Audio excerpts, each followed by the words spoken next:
নমস্কার। এতদিন শোনাচ্ছিলাম অমর কথাশিল্পী শরৎচন্দ্র চট্টোপাধ্যায়ের শেষ প্রশ্ন। আজ উপন্যাসের অন্তিম পর্ব পাঠ করব।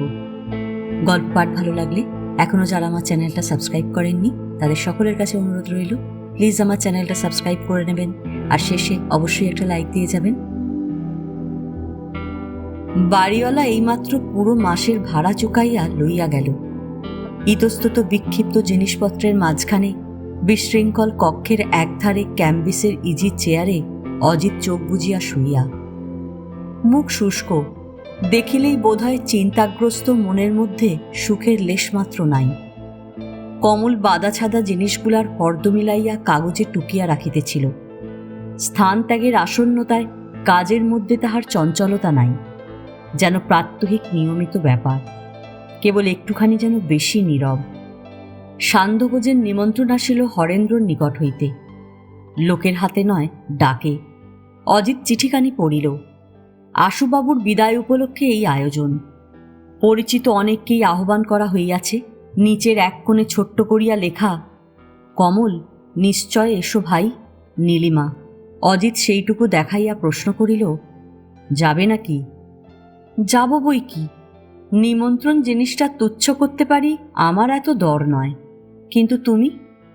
অজিত দ্বিধাস্বরে বলিল, তাই ভাবছি, আজ শরীরটা তেমন, তবে কাজ নেই গিয়ে।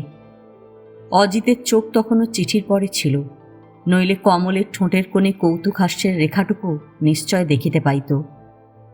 যেমন করিয়াই হোক বাঙালি মহলে খবরটা জানাজানি হইয়াছে যে উভয় আগ্রা ছাড়িয়া যাইতেছে, কিন্তু কিভাবে ও কোথায় এ সম্বন্ধে লোকের কৌতূহল এখনো সুনিশ্চিত মীমাংসায় পৌঁছে নাই। অকালের মেঘের মতো কেবলই আন্দাজ ও অনুমানে ভাসিয়া বেড়াইতেছে। অথচ জানা কঠিন ছিল না। কমলকে জিজ্ঞাসা করিলেই জানা যাইতে পারিত তাহাদের গম্য স্থানটা আপাতত অমৃতসর, কিন্তু এটা কেহ ভরসা করে নাই। অজিতের বাবা ছিলেন গুরু গোবিন্দের পরম ভক্ত, তাই শিখেদের মহাতীর্থ অমৃতসরে তিনি খালসা কলেজের কাছাকাছি মাঠের মধ্যে একটা বাংলো বাড়ি তৈরি করাইয়াছিলেন। সময় ও সুবিধা পাইলেই আসিয়া বাস করিয়া যাইতেন। তাহার মৃত্যুর পরে বাড়িটা ভাড়ায় খাটিতেছিল, সম্প্রতি খালি হইয়াছে। এই বাটিতেই দুজনে কিছুকাল বাস করিবে। মালপত্র যাইবে লরিতে এবং পরে শেষ রাত্রে মোটরে করিয়া উভয় রওনা হইবে। সেই প্রথম দিনের স্মৃতি, এটা কমলের অভিলাষ। অজিত কহিল, হরেন্দ্রের ওখানে তুমি কি একা যাবে নাকি? যাই না, আশ্রমের দৌড় তো তোমার খোলাই রইল, যবে খুশি দেখা করে যেতে পারবে। কিন্তু আমার তো সে আশা নেই, শেষ দেখা দেখে আসি গে, কি বলো? অজিত চুপ করিয়া রহিল। স্পষ্টই দেখিতে পাইল সেথায় নানা ছলে, বহু তীক্ষ্ণ তিক্ত ইঙ্গিতে, ব্যক্ত ও অব্যক্ত ইশারায় আজ শুধু একটিমাত্র দিকেই ছুটিতে থাকিবে। ইহারই সম্মুখেই একাকিনী রমণীকে পরিত্যাগ করার মতো কাপুরুষতা আর কিছু হইতে পারে না। কিন্তু সঙ্গী হইবার সাহসও নাই, নিষেধ করাও তেমনি কঠিন। নূতন গাড়ি কেনা হইয়া আসিয়াছে। সন্ধ্যার কিছু পরে সোফার কমলকে লইয়া চলিয়া গেল। হরেন্দ্রের বাসায় দ্বিতলের সেই হল ঘরটায় নূতন দামি কার্পেট বিছাইয়া অতিথিদের স্থান করা হইয়াছে। আলো জ্বলিতেছে, অনেকগুলা কোলাহলও কম হইতেছে না। মাঝখানে আশুবাবু ও তাহাকে ঘিরিয়া জন কয়েক ভদ্রলোক। বেলা আসিয়াছেন এবং আরও একটি মহিলা আসিয়াছেন, তিনি ম্যাজিস্ট্রেটের পত্নী মালিনী। কে একটি ভদ্রলোক এদিকে পিছন ফিরিয়া তাহাদের সঙ্গে গল্প করিতেছেন। নীলিমা নাই, খুব সম্ভব অন্যত্র কাজে নিযুক্ত। হরেন্দ্র ঘরে ঢুকিল এবং ঘরে ঢুকিয়াই চোখে পড়িল এদিকের দরজার পাশে দাঁড়াইয়া কমল। সবিস্ময়ে কলস্বরে সংবর্ধনা করিল, কমল যে, কখন এলে? অজিত কই? সকলের দৃষ্টি একাগ্র হইয়া ঝুঁকিয়া পড়িল। কমল দেখিল যে ব্যক্তি মহিলাদের সহিত আলাপ করিতেছিলেন তিনি আর কেহ নহেন, স্বয়ং অক্ষয়। কিঞ্চিৎ শীর্ণ, ইনফ্লুয়েঞ্জা এড়াইয়াছেন, কিন্তু দেশের ম্যালেরিয়াকে পাশ কাটাইতে পারেন নাই। ভালোই হইল যে তিনি ফিরিয়াছেন, নইলে শেষ দেখার হয়তো আর সুযোগ ঘটিত না, দুঃখ থাকিয়া যাইত। কমল বলিল, অজিতবাবু আসেননি, শরীরটা ভালো নয়, আমি এসেছি অনেকক্ষণ। অনেকক্ষণ? ছেলে কোথায়? নিচে। ছেলেদের ঘরগুলো ঘুরে ঘুরে দেখছিলাম ধর্মকে তো ফাঁকি দিলেন, কর্মকেও ওই সঙ্গে ফাঁকি দিলেন কিনা। এই বলিয়া সে হাসিয়া ঘরে আসিয়া বসিল। সে যেন বর্ষার বন্য লতা, পরের প্রয়োজনে নয় আপন প্রয়োজনেই আত্মরক্ষার সকল সঞ্চয় লইয়া যেন মাটি ফুঁড়িয়া ঊর্ধ্বে মাথা তুলিয়াছে। পারিপার্শ্বিক বিরুদ্ধতার ভয়েও নাই, ভাবনাও নাই, যেন কাঁটার বেড়া দিয়া বাঁচানোর প্রশ্নই বাহুল্য। ঘরে আসিয়া বলিল, কতটুকুই বা। তথাপি মনে হইল যেন রূপে রসে গৌরবে স্বকীয় মহিমার একটি স্বচ্ছন্দ আলো সে সকল জিনিসেই ছড়াইয়া দিল। ঠিক এই ভাবটি প্রকাশিত হইল হরেন্দ্রের কথায়। আর দুটি নারীর সম্মুখে শালীনতায় হয়তো কিছুটা ত্রুটি ঘটিল, কিন্তু আবেগভরে বলিয়া ফেলিল, এতক্ষণে মিলন সভাটি আমাদের সম্পূর্ণ হল। কমল ছাড়া ঠিক এমনি কথাটি আর কেউ বলতে পারত না। অক্ষয় কহিল, কেন? দর্শনশাস্ত্রের কোন সূক্ষ্ম তত্ত্বটি এসে এত পরিস্ফুট হল শুনি? কমল সহাস্যে হরেন্দ্রকে কহিল, এবার বলুন, দিনের জবাব। হরেন্দ্র এবং অনেকেই মুখ ফিরাইয়া বোধহয় হাসি গোপন করিল। অক্ষয় নীরস কণ্ঠে জিজ্ঞাসা করিল, কি কমল, আমাকে চিনতে পারো তো? আশুবাবু মনে মনে বিরক্ত হইয়া বলিলেন, তুমি পারলেই হলো, চিনতে তুমি পারছ অক্ষয়? কমল কহিল, প্রশ্নটি অন্যায় আশুবাবু। মানুষ চেনা ওর নিজস্ব বৃত্তি, ওখানে সন্দেহ করা ওর পেশায় ঘা দেওয়া। কথাটি এমন করিয়া বলিল যে এবার আর কেহ হাসি চাপিতে পারিল না, কিন্তু পাছেই দুঃশাসন লোকটি প্রত্যুত্তরে কুৎসিত কিছু বলিয়া বসে, এই ভয়ে সবাই শঙ্কিত হইয়া উঠিল। আজিকার দিনে অক্ষয়কে আহ্বান করার ইচ্ছা হরেন্দ্রর ছিল না, কিন্তু সে বহুদিন পরে ফিরিয়াছে, না বলিলে অতিশয় বিশ্রী দেখাইবে ভাবিয়াই নিমন্ত্রণ করিয়াছে। সভয় সবিনয় কহিল, আমাদেরই শহর থেকে, হয়তোবা এদেশ থেকেই আশুবাবু চলে যাচ্ছেন। ওর সঙ্গে পরিচিত হওয়া যে কোনো মানুষেরই ভাগ্যের কথা। সেই সৌভাগ্য আমরা পেয়েছি। আজ ওর দেহ অসুস্থ, মন অবসন্ন। আজ যেন আমরা সহজ সৌজন্যের মধ্যে ওকে বিদায় দিতে পারি। কথা কয়টি সামান্য, কিন্তু এই শান্ত সহৃদয় প্রৌঢ় ব্যক্তিটির মুখের দিকে চাহিয়া সকলেরই হৃদয় স্পর্শ করিল। আশুবাবু সংকোচবোধ করিলেন। বাক্যালাপ তাহাকে অবলম্বন করিয়া না প্রবর্তিত হয়, এই আশঙ্কায় তাড়াতাড়ি নিজেই অন্য কথা পারিলেন। বলিলেন, অক্ষয়, খবর পেয়েছ বোধ হয় হরেন্দ্রর ব্রহ্মচর্য আশ্রমটা আর নেই। রাজেন্দ্র আগেই বিদায় নিয়েছিলেন, সেদিন সতীশও গেছেন। যে কটি ছেলে বর্তমানে আছে, হরেন্দ্রর অভিলাষ জগতের সোজা পথেই তাদের মানুষ করে তোলেন। তোমরা সকলে অনেক দিন অনেক কথাই বলেছ, কিন্তু ফল হয়নি। তোমাদের কর্তব্য কমলকে ধন্যবাদ দেওয়া। অক্ষয় অন্তরে জ্বলিয়া গিয়া শুষ্ক হাসিয়া বলিল, শেষকালে ফল ফলল বুঝি ওর কথায়? কিন্তু যাই বলুন আশুবাবু, আমি আশ্চর্য হয়ে যাইনি। এইটি অনেক পূর্বেই অনুমান করেছিলাম। হরেন্দ্র কহিল, করবেনই তো, মানুষ চেনাই যে আপনার পেশা। আশুবাবু বলিলেন, তবুও আমার মনে হয় ভাঙবার প্রয়োজন ছিল না। সকল ধর্মমতই তো মূলত এক। সিদ্ধি লাভের জন্য এ কেবল কতগুলি প্রাচীন আচার অনুষ্ঠান প্রতিপালন করে চলা। যারা মানে না বা পারে না, তারা নাই পারল, কিন্তু পাড়ার অধ্যবসায় যাদের আছে, তাদের নিরুৎসাহ করেই বা লাভ কি? কি বলো অক্ষয়? অক্ষয় কহিল, নিশ্চয়। কমলের দিকে চাহিতেই সে সবেগে মাথা নাড়িয়া কহিল, আপনার তো এই দৃঢ় বিশ্বাসের কথা হলো না আশুবাবু, বরঞ্চ হলো অবিশ্বাস অবহেলার কথা। এমন করে ভাবতে পারলে আমিও আশ্রমের বিরুদ্ধে একটা কথাও কখনো বলতাম না, কিন্তু তা তো নয়। আচার অনুষ্ঠানই যে মানুষের ধর্মের চেয়েও বড়, যেমন বড় রাজার চেয়ে রাজার কর্মচারীর দল। আশুবাবু সহাস্যে কহিলেন, তা যেন হলো, কিন্তু তাই বলে কি তোমার উপমাকেই যুক্তি বলে মেনে নেব? কমল উপহাস যে করে নাই তাহার মুখ দেখিয়াই বুঝা গেল। কহিল, শুধুই কি এ উপমা আশুবাবু? তার বেশি নয়। সকল ধর্মই যে আসলে এক, এ আমি মানি। সর্বকালে সর্বদেশে ও সেই এক অজ্ঞেয় বস্তুর অসাধ্য সাধনা। মুঠোর মধ্যে ওকে তো পাওয়া যায় না। আলো বাতাস নিয়ে মানুষের বিবাদ নেই। বিবাদ বাদে অন্যের ভাগাভাগি নিয়ে। যাকে আয়ত্তে পাওয়া যায় দখল করে বংশধরের জন্য রেখে যাওয়া চলে। তাই তো জীবনের প্রয়োজনে ও ঢের বড় সত্যি। বিবাহের মূল উদ্দেশ্য যে সকল ক্ষেত্রেই এক, এ তো সবাই জানে, কিন্তু তাই বলে কি মানতে পারে? আপনি বলুন না অক্ষয়বাবু, ঠিক কিনা? এই বলিয়া সে হাসিয়া মুখ ফিরাইল। ইহার নিহিত অর্থ সবাই বুঝিল। ক্রুদ্ধ অক্ষয় কঠোর কিছু একটা বলিতে চাহিল, কিন্তু কথা খুঁজিয়া পাইল না। আশুবাবু বলিলেন, অথচ তোমারই যে কমল সকল আচার অনুষ্ঠানেই ভারী অবজ্ঞা, কিছুই যে মানতে চাও না, তাই তো তোমাকে বোঝা এত শক্ত।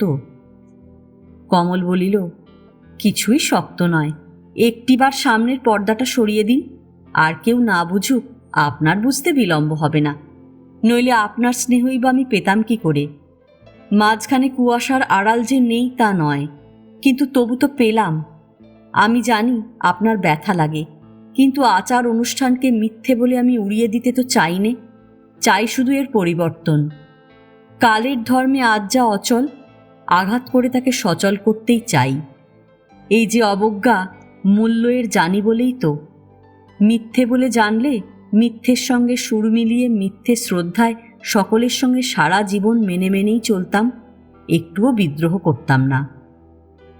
একটু থামিয়া কহিল, ইউরোপের সেই রেনেসাসের দিনগুলো একবার মনে করে দেখুন দেখি। তারা সব করতে গেল নতুন সৃষ্টি, শুধু হাত দিলে না আচার অনুষ্ঠানে। পুরনোর গায়ে টাটকা রং মাখিয়ে তলে তলে দিতে লাগলো তার পুজো, ভিতরে গেল না শেকড়। শখের ফ্যাশন গেল দুদিনে মিলিয়ে। ভয় ছিল আমার হরেনবাবুর উচ্চ অভিলাষ যায় বাবুজি এমনি করেই ফাঁকা হয়ে, কিন্তু আর ভয় নেই, উনি সামলেছেন। এই বলিয়া সে হাসিল। এ হাসিতে হরেন্দ্র যোগ দিতে পারিল না, গম্ভীর হইয়া রহিল। কাজটা সে করিয়াছে সত্য, কিন্তু অন্তরে ঠিকমতো আজও সায় পায় নাই। মনের মধ্যেটা রহিয়া রহিয়া ভারী হইয়া উঠে। কহিল, মুশকিল এই যে তুমি ভগবান মানো না, মুক্তিতেও বিশ্বাস করো না, কিন্তু যারা তোমার ওই অজ্ঞেয় বস্তুর সাধনায় রত, ওর তত্ত্ব নিরূপণে ব্যগ্র, তাদের কঠিন নিয়ম ও কঠোর আচার পালনের মধ্যে দিয়ে পা না ফেললেই নয়। আশ্রম তুলে দেওয়ায় আমি অহংকার করিনি। সেদিন যখন ছেলেদের নিয়ে সতীশ চলে গেল, আমি নিজের দুর্বলতাই অনুভব করেছি। তাহলে ভালো করেননি হরেনবাবু। বাবা বলতেন, যাদের ভগবান যত সূক্ষ্ম, যত জটিল, তারাই মরে তত বেশি জড়িয়ে। যাদের যত স্থূল, যত সহজ, তারাই থাকে কিনারার কাছে। এ যেন লোকসানের কারবার। ব্যবসা হয় যতই বিস্তৃত ও ব্যাপক, ক্ষতির পরিমাণ ততই চলে বেড়ে। তাকে গুটিয়ে ছোট করে আনলেও লাভ হয় না বটে, কিন্তু লোকসানের মাত্রা কমে। হরেনবাবু, আপনার সতীশের সঙ্গে আমি কথা কয়ে দেখেছি। আশ্রমে বহুবিধ প্রাচীন নিয়মের তিনি প্রবর্তন করেছিলেন। তাঁর সাধ ছিল সে যুগে ফিরে যাওয়া। ভাবতেন, দুনিয়ার বয়স থেকে 1002 বছর মুছে ফেললেই আসবে পরম লাভ। এমনি লাভের ফন্দি এঁটেছিল একদিন বিলাতের পিউরিটান একদল। ভেবেছিল আমেরিকায় পালিয়ে গিয়ে 17 শতাব্দী ঘুচিয়ে দিয়ে নির্ঝঞ্ঝাটে গড়ে তুলবে বাইবেলের সত্যযুগ। তাদের লাভের হিসেবের অঙ্ক জানে আজ অনেকে। জানে না শুধু মঠধারীর দল যে বিগত দিনের দর্শন দিয়ে চলে যখন বর্তমানের বিধিবিধানের সমর্থন, তখনই আসে সত্যিকারের ভাঙার দিন। হরেনবাবু, আপনার আশ্রমের ক্ষতি হয়তো করেছি, কিন্তু ভাঙা আশ্রমে বাকি রইলেন যারা, তাদের ক্ষতি করিনি।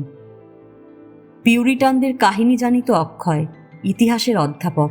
সবাই চুপ করিয়া রহিল। এবার সেই শুধু ধীরে ধীরে মাথা নাড়িয়া সায় দিল। আশুবাবু বলিতে গেলেন, কিন্তু সে যুগের ইতিহাসে যে উজ্জ্বল ছবি। কমল বাধা দিল, যত উজ্জ্বল হোক, তবু সে ছবি তার বড় নয়। এমনি বই সংসারে আজও লেখা হয়নি আশুবাবু, যার থেকে তার সমাজের যথার্থ প্রাণের সন্ধান মেলে। আলোচনায় গর্ব করা চলে, কিন্তু বই মিলিয়ে সমাজ গড়া চলে না। শ্রীরামচন্দ্রের যুগেও না, যুধিষ্ঠিরের যুগেও না। রামায়ণ মহাভারতে যত কথাই লেখা থাক, তার শ্লোক হাতরে সাধারণ মানুষের দেখাও মিলবে না, এবং মাতৃজঠর যত নিরাপদই হোক, তাতে ফিরে যাওয়াও যাবে না। পৃথিবীর সমস্ত মানব জাতি নিয়েই তো মানুষ। তারা যে আপনার চারদিকে। কম্বল মুড়ি দিয়ে কি বায়ুর চাপকে ঠেকানো যায়? বেলা ও মালিনী নিঃশব্দে শুনিতেছিল। ইহার সম্বন্ধে বহু জনশ্রুতি তাহাদের কানে গেছে, কিন্তু আজ মুখোমুখি বসিয়া এই পরিত্যক্ত নিরাশ্রয় মেয়েটির বাক্যের নিঃসংশয় নির্ভরতা দেখিয়া বিস্ময় মানিল। পরক্ষণে ঠিক এই ভাবটি আশুবাবু প্রকাশ করিলেন। আস্তে আস্তে বলিলেন, তর্কে যাই কেন বলি না কমল, তোমার অনেক কথাই স্বীকার করি। যা পারিনে তাকেও অন্তরে অবজ্ঞা করিনে। এই গৃহেই মেয়েদের দ্বার রুদ্ধ ছিল। শুনেছি একদিন তোমাকে আহ্বান করায় সতী স্থানটাকে কলুষিত জ্ঞান করেছিল, কিন্তু আজ আমরা সবাই আমন্ত্রিত, কারোর আশায় বাধা নেই। একটি ছেলে কবাটের কাছে আসিয়া দাঁড়াইল। পরনে পরিচ্ছন্ন ভদ্র পোশাক, মুখে আনন্দ ও পরিতৃপ্তির আভাস। কহিল, দিদি বললেন খাবার তৈরি হয়ে গেছে, ঠাঁই হবে? অক্ষয় বলিল, হবে বই কি হে, বলো গে, রাতও তো হলো। ছেলেটি চলিয়া গেলে হরেন্দ্র কহিল, বউ ঠাকুরুন আসা পর্যন্ত খাবার চিন্তাটা আর কারোকে করতে হয় না। ওর তো কোথাও জায়গা ছিল না, কিন্তু সতীশ রাগ করে চলে গেল। আশুবাবুর মুখ মুহূর্তের জন্য রাঙা হইয়া উঠিল। হরেন্দ্র বলিতে লাগিল, অথচ সতীশেরও অন্য উপায় ছিল না। সে ত্যাগী ব্রহ্মচারী, এ সম্পর্কে তার সাধনার বিঘ্ন। কিন্তু আমারই যে সত্যি কোন কাজটা ভালো হলো সবসময় ভেবে পাইনি। কমল অকুণ্ঠিত স্বরে বলিল, এই কাজটাই হরেনবাবু, এই কাজটাই। সংযম যখন সহজ না হয়ে অপরকে আঘাত করে, তখনই সে হয় দুর্বহ। এই বলিয়া সে পলকের জন্য আশুবাবুর প্রতি চাহিল। হয়তো কি একটা গোপন ইঙ্গিত ছিল, কিন্তু হরেন্দ্রকেই পুনশ্চ বলিল, ওরা নিজেকেই টেনে টেনে বাড়িয়ে ওদের ভগবানকে সৃষ্টি করে, তাই ওদের ভগবানের পুজো বারে বারে ঘাড় হিট করে আত্মপুজোয় নেমে আসে। এছাড়া ওদের পথ নেই। মানুষ তো শুধু কেবল নরও নয়, নারীও নয়, এই দুয়ে মিলেই তবে সে এক। এই অর্ধেককে বাদ দিয়ে যখনই দেখি সে নিজেকে বৃহৎ করে পেতে চায়, তখনই দেখি সে আপনাকেও পায় না, ভগবানকেও খোয়ায়। সতীশবাবুদের জন্য দুশ্চিন্তা রাখবেন না হরেনবাবু, ওদের সিদ্ধি স্বয়ং ভগবানের জিম্মায়। সতীশকে প্রায় কেহই দেখিতে পারিত না, তাই শেষ কথাটায় সবাই হাসিল। আশুবাবুও হাসিলেন, কিন্তু বলিলেন, আমাদের হিন্দু শাস্ত্রের একটা বড় কথা আছে কমল, আত্মদর্শন, অর্থাৎ আপনাকে নিগুড়ভাবে জানা। ঋষিরা বলেন, এই খোঁজার মধ্যেই আছে বিশ্বের সকল জানা, সকল জ্ঞান। ভগবানকে পাবারও এই পথ, এরই তরে ধ্যানের ব্যবস্থা। তুমি মানো না, কিন্তু যারা মানে, বিশ্বাস করে, তাকে চায়, জগতের বহু বিষয় থেকে নিজেদের বঞ্চিত করে না রাখলে তারা একাগ্র চিত্ত যোজনায় সফল হয় না। সতীশকে আমি ধরি নে, কিন্তু এ যে হিন্দুর অচ্ছিন্ন পরম্পরায় পাওয়া সংস্কার কমল, এই তো যোগ। আসমুদ্র হিমাচল ভারত অবিচলিত শ্রদ্ধায় এই তত্ত্ব বিশ্বাস করে। ভক্তি, বিশ্বাস ও ভাবের আবেগে তাহার দুই চক্ষু ছলছল করিতে লাগিল। বাহিরের সর্ববিধ সাহেবিয়ানার নিভৃত তলদেশে যে দৃঢ়নিষ্ঠ বিশ্বাসপরায়ণ হিন্দুচিত্ত নির্বাত দীপশিখার ন্যায় নিঃশব্দে জ্বলিতেছে, কমল চক্ষের পলকে তাহাকে উপলব্ধি করিল। কি একটা বলিতে গেল, কিন্তু সংকোচে বাঁধিল। সংকোচ আর কিছুর জন্য নয়, শুধু এই সত্যব্রত সংযতেন্দ্রিয় বৃদ্ধকে ব্যথা দিবার বেদনা। কিন্তু উত্তর না পাইয়া তিনি নিজেই যখন প্রশ্ন করিলেন, কেমন কমল, এই কি সত্যি নয়? তখন সে মাথা নাড়িয়া বলিয়া উঠিল, না আশুবাবু, সত্যি নয়। শুধু তো হিন্দুর নয়, এ বিশ্বাস সকল ধর্মেই আছে, কিন্তু কেবলমাত্র বিশ্বাসের জোরেই তো কোনো কিছু কখনো সত্য হয়ে ওঠে না। ত্যাগের জোরেও নয়, মৃত্যু বরণ করার জোরেও নয়। অতি তুচ্ছ মতের অনৈক্যে বহু প্রাণ বহুবার সংসারে দেওয়া নেওয়া হয়ে গেছে, তাতে জিদের জোরকেই সব প্রমাণ করেছে, চিন্তার সত্যকে প্রমাণিত করেনি। যোগ কাকে বলে আমি জানি নে, কিন্তু এ যদি নির্জনে বসে কেবল আত্মবিশ্লেষণ এবং আত্মচিন্তাই হয়, তো এই কথাই জোর করে বলবো যে এই দুটো সিংহদ্বার দিয়ে সংসারে যত ভ্রম, যত মোহ ভিতরে প্রবেশ করেছে, এমন আর কোথাও দিয়ে না। ওরা অজ্ঞানের সহচর। শুনিয়া শুধু আশুবাবু নয়, হরেন্দ্র বিস্ময় ও বেদনায় নীরব হইয়া রহিল। সেই ছেলেটি পুনর্বার আসিয়া জানাইল, খাবার দেওয়া হইয়াছে। সকলেই নিচে নামিয়া গেল। আহার আনতে অক্ষয় কমলকে এক মুহূর্ত নিরালায় পাইয়া চুপি চুপি বলিল, শুনতে পেলাম আপনারা চলে যাচ্ছেন। পরিচিত সকলের বাড়িতেই আপনি এক আধবার গেছেন, শুধু আমারই ওখানে। আপনি? কমল অতিমাত্রায় বিস্মিত হইল। শুধু কণ্ঠস্বরের পরিবর্তনে নয়, তুমি বলিয়া তাহাকে সবাই ডাকে। সে অভিযোগও করে না, অভিমানও করে না। কিন্তু অক্ষয়ের অন্য কারণ ছিল। এই স্ত্রীলোকটিকে আপনি বলাটা সে বাড়াবাড়ি, এমনকি ভদ্র আচরণের অপব্যবহার বলিয়াই মনে করিত। কমল ইহা জানিত, কিন্তু এই অতি ক্ষুদ্র ইতরতায় দৃক্পাত করিতেও তাহার লজ্জা করিত। পাছে একটা তর্কাতর্কি কলহের বিষয় হইয়া উঠে, এই ছিল তার ভয়। হাসিয়া বলিল, আপনি তো কখনো যেতে বলেননি। না, সেটা আমার অন্যায় হয়েছে। চলে যাবার আগে কি আর সময় হবে না? কি করে হবে অক্ষয়বাবু, আমরা যে কাল ভোরেই যাচ্ছি। ভোরেই? একটু থামিয়া বলিল, এ অঞ্চলে যদি কখনো আসেন, আমার গৃহে আপনার নিমন্ত্রণ রইল। কমল হাসিয়া কহিল, একটা কথা জিজ্ঞেস করতে পারি অক্ষয়বাবু? হঠাৎ আমার সম্বন্ধে আপনার মত বদলালো কি করে? বরঞ্চ আরও তো কঠোর হবারই কথা। অক্ষয় কহিল, সাধারণত তাই হতো বটে, কিন্তু এবার দেশ থেকে কিছু অভিজ্ঞতা সঞ্চয় করেছি। আপনার ওই পিউরিটানদের দৃষ্টান্ত আমার ভিতরে গিয়ে লেগেছে। আর কেউ বুঝলেন কিনা জানি নে, না বোঝাও আশ্চর্যই নয়, কিন্তু আমি অনেক কথাই জানি। আর একটা কথা, আমাদের গ্রামের প্রায় 14 আনা মুসলমান। ওরা তো সেই 1500 বছরের পুরনো সত্যেই আজও দৃঢ় হয়ে আছে। সেই বিধিনিষেধ, আইন কানুন, আচার অনুষ্ঠান কিছুই তো ব্যত্যয় হয়নি। কমল কহিল, ওদের সম্বন্ধে আমি প্রায় কিছুই জানি নে, জানবার কখনো সুযোগও হয়নি।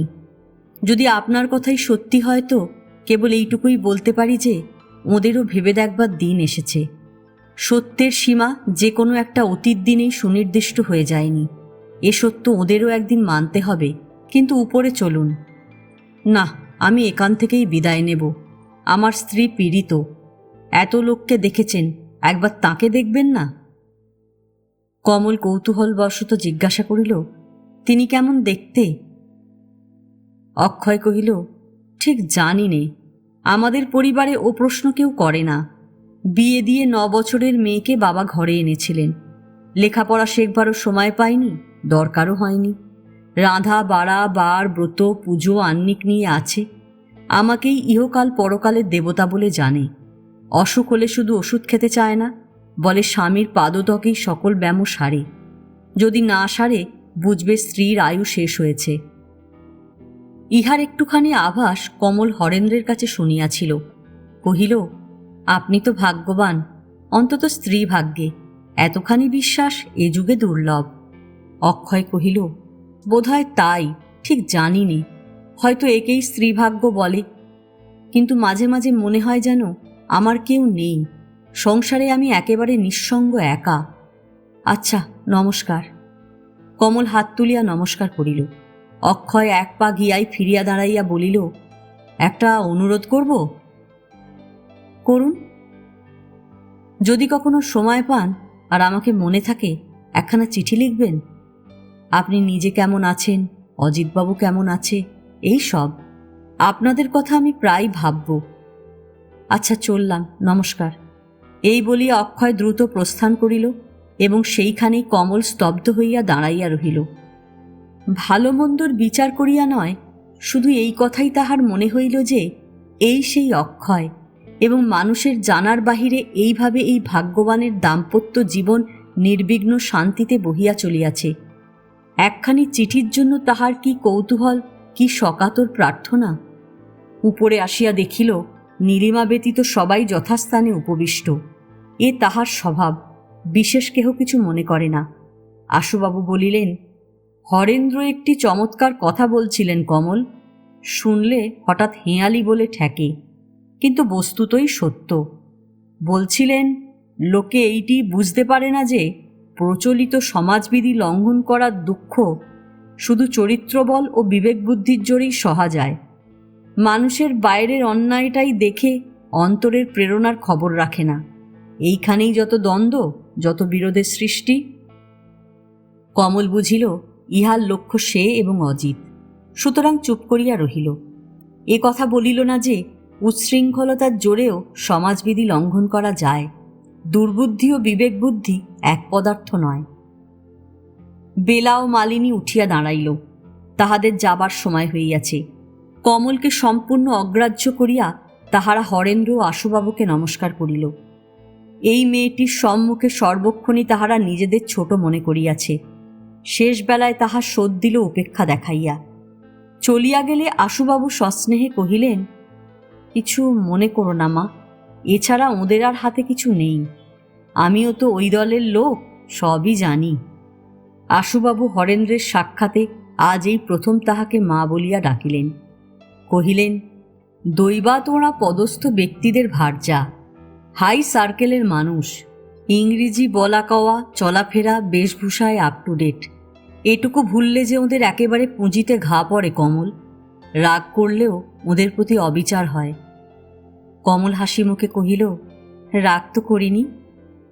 আশুবাবু বলিলেন, করবে না তা জানি, রাগ আমাদেরই হলো না শুধু হাসি পেলে।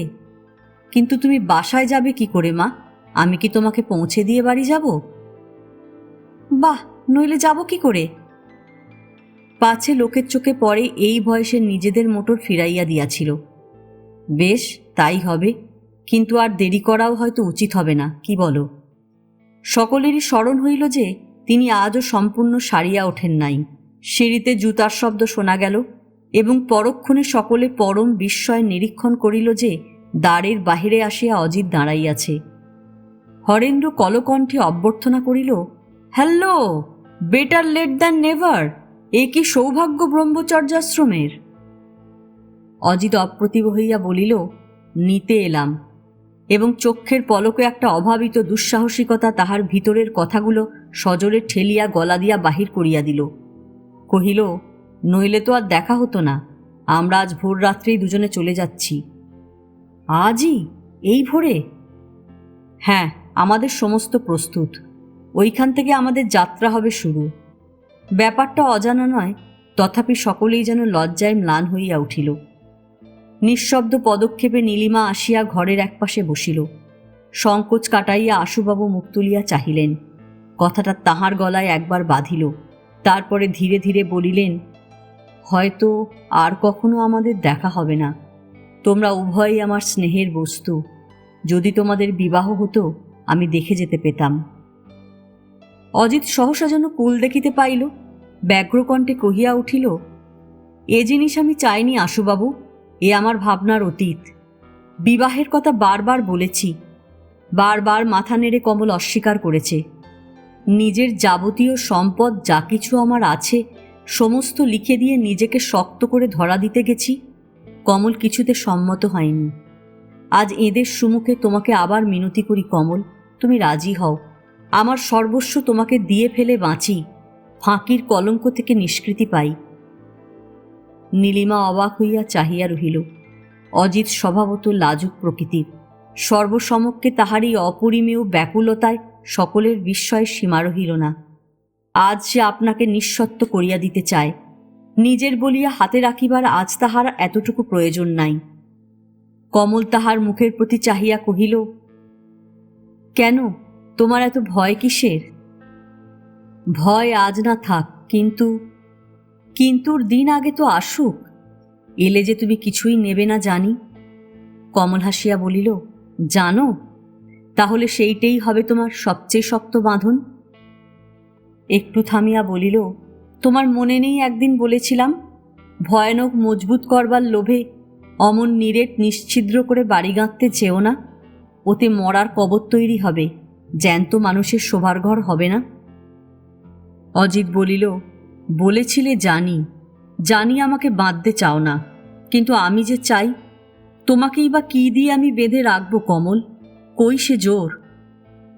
কমল বলিল, জোরে কাজ নেই, বরঞ্চ তোমার দুর্বলতা দিয়েই আমাকে বেঁধে রেখো। তোমার মতো মানুষকে সংসারে ভাসিয়ে দিয়ে যাব অত নিষ্ঠুর আমি নই। পলক মাত্র আশুবাবুর দিকে চাহিয়া কহিল, ভগবান তো মানি নে, নইলে প্রার্থনা করতাম দুনিয়ার সকল আঘাত থেকে তোমাকে আড়াল রেখেই একদিন যেন আমি মরতে পারি। নীলিমার দুই চক্ষে জল আসিয়া পড়িল। আশুবাবু নিজেও বাষ্পাকুল চক্ষু মুছিয়া ফেলিলেন, গাঢ়স্বরে বলিলেন, তোমার ভগবান মেনেও কাজ নেই কমল। ওই একই কথা মা, এই আত্মসমর্পণই একদিন তোমাকে তাঁর কাছে সগৌরবে পৌঁছে দেবে। কমল হাসিয়া বলিল, সে হবে আমার উপরি পাওনা, ন্যায্য পাওনার চেয়েও তার মান বেশি। সে ঠিক কথা মা, কিন্তু জেনে রেখো আমার আশীর্বাদ নিষ্ফলে যাবে না। হরেন্দ্র বলিল, অজিত, খেয়ে তো আসুনি, নিচে চলো। আশুবাবু সহাস্যে কহিলেন, এমনি তোমার বিদ্যে, ও খেয়ে আসেনি আর কমল এখানে বসে খেয়ে দিয়ে নিশ্চিন্ত হলো, যাও কক্ষণও করে না। অজিত সলজ্জে স্বীকার করিয়া জানাইল, কথাটা তাই বটে, সে অভুক্ত আসে নাই। এইটি শেষের রাত্রি স্মরণ করিয়া সভা ভাঙিয়া দিবার কাহারও ইচ্ছা ছিল না, কিন্তু আশুবাবুর স্বাস্থ্যের দিকে চাহিয়া উঠিবার আয়োজন করিতে হইল। হরেন্দ্র কমলের কাছে আসিয়া গলা খাটো করিয়া বলিল, এতদিন আসল জিনিসটা পেলে কমল, তোমাকে অভিনন্দন জানাই। কমল তেমনি চুপি চুপি জবাব দিল, পেয়েছি? অন্তত সেই আশীর্বাদই করুন। হরেন্দ্র আর কিছু বলিল না, কিন্তু কমলের কণ্ঠস্বরে সেই দ্বিধাহীন পরম নিঃসংশয় সুরটি যে বাজিল না, তাহাও কানে ঠেকিল। তবু এমনিই হয়, বিশ্বের এমনিই বিধান।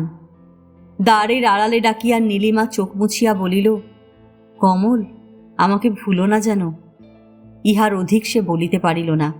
কমল হেঁট হইয়া নমস্কার করিল, বলিল, দিদি, আমি আবার আসব, কিন্তু যাবার আগে আপনার কাছে একটি মিনতি রেখে যাব। জীবনের কল্যাণকে কখনো অস্বীকার করবেন না।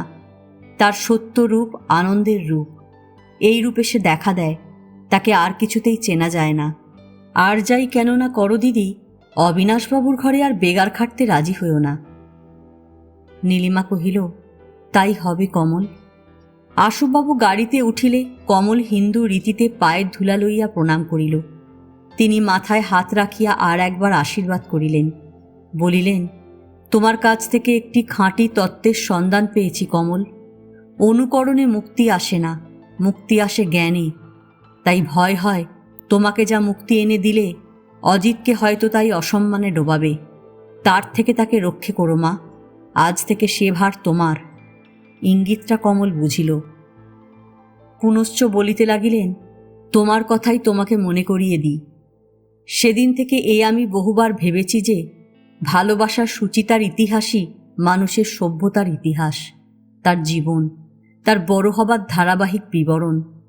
তবু সুচিতার সংজ্ঞা নিয়ে যাবার বেলায় আমি আর তর্ক তুলব না। আমার ক্ষোভের নিঃশ্বাসে তোমাদের বিদায় ক্ষণটিকে মলিন করে দেব না।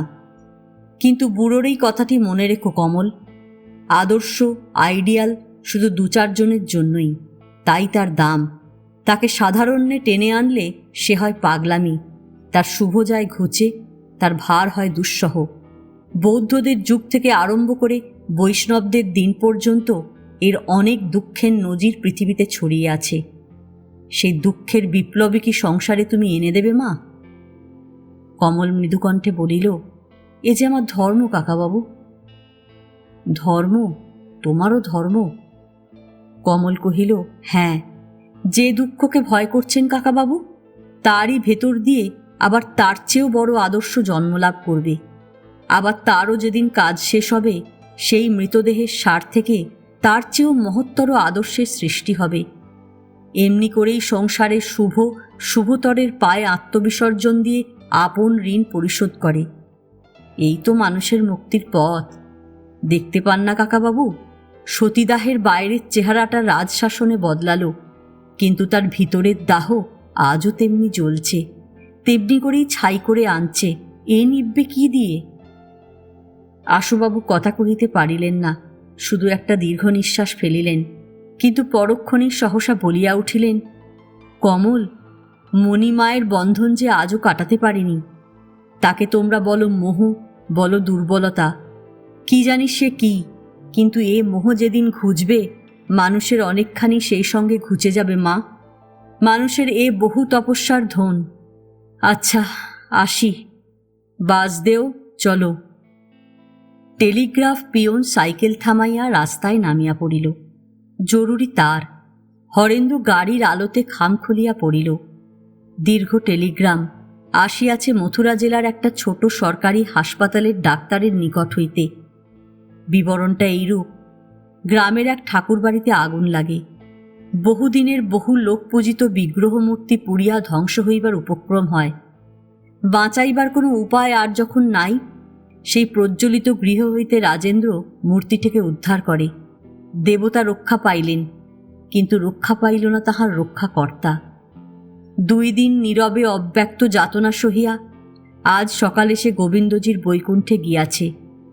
10,000 লোকে কীর্তনাদি সহ শোভাযাত্রা করিয়া তাহার নশ্বর দেহ যমুনা তটে ভস্ম করিয়াছে।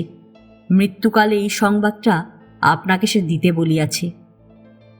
নীল আকাশ হইতে যেন বজ্রপাত হইয়া গেল। কান্নায় হরেন্দ্র কণ্ঠ রুদ্ধ, এবং অনাবিল জ্যোৎস্না রাত্রি সকলের চক্ষেই এক মুহূর্তে অন্ধকারে একাকার হইয়া উঠিল। আশুবাবু কাঁদিয়া বলিলেন, 2 দিন, 48 ঘণ্টা, এত কাছে, আর একটা খবর দিলে না সে? হরেন্দ্র চোখ মুছিয়া বলিল, প্রয়োজন মনে করেনি। কিছু করতে পারা তো যেত না, তাই বোধহয় কাউকে দুঃখ দিতে সে চায়নি।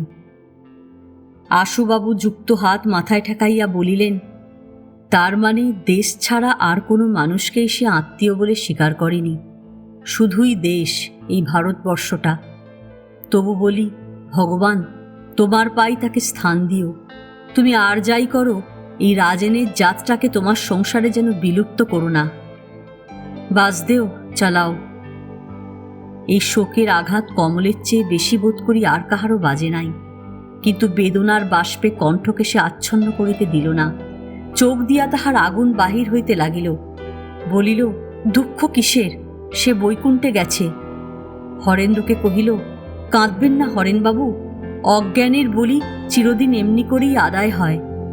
তাহার স্বচ্ছ কঠিন স্বর তীক্ষ্ণ ছুরির ফলার মতো গিয়া সকলের বুকে বিঁধিল। আশুবাবু চলিয়া গেলেন, এবং সেই শোকাচ্ছন্ন স্তব্ধ নীরবতার মধ্যে কমল অজিতকে লইয়া গাড়িতে গিয়া বসিল। কহিল, রামদিন, চলো। এ উপন্যাস এখানেই শেষ। গল্প পাঠ ভালো লাগলে লাইক, শেয়ার, কমেন্টস করতে ভুলবেন না। আজকের মতন নমস্কার।